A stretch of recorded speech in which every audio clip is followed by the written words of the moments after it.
Hello everyone! Savez-vous comment utiliser les adverbes de fréquence en anglais?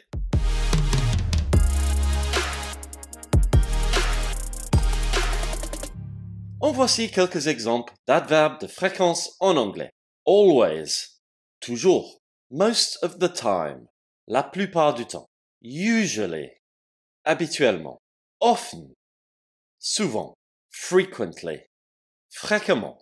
Generally, en général. Sometimes, parfois. From time to time. Every now and then, ou encore now and then. De temps en temps. Occasionally. Occasionnellement. Not very often. Pas très souvent. Rarely ou seldom. Rarement. Hardly ever. Presque jamais. Never. Jamais. Avant d'examiner comment utiliser ces adverbes de fréquence dans une phrase, rappelez-vous que vous pouvez télécharger la fiche de cours en cliquant sur le lien ci-dessous ou ici. Alors, comment utiliser ces mots dans une phrase?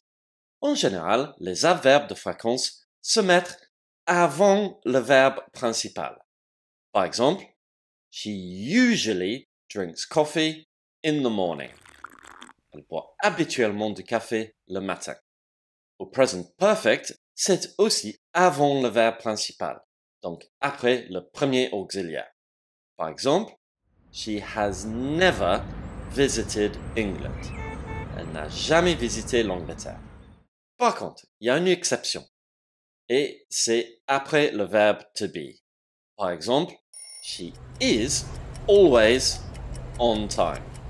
Elle est toujours à l'heure. Ou encore, si l'adverbe de fréquence est long, ou si l'on veut plus insister sur la fréquence, on peut le mettre tout au début de la phrase. Par exemple, from time to time, I like to go for long walks.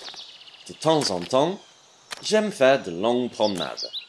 Donc ici, on a un adverbe de fréquence qui est assez long. From time to time. Donc je le mets en début de phrase. Voici un autre exemple. Usually, I have a shower in the morning. D'habitude, je prends une douche le matin. Donc là, je vais insister sur la fréquence. Donc je le mets en début de phrase. Usually. And that's it for today, guys. N'oubliez pas que vous pouvez télécharger la fiche de cours en cliquant sur le lien dans la description ci-dessous ou ici. Until next time, take care. Bye bye.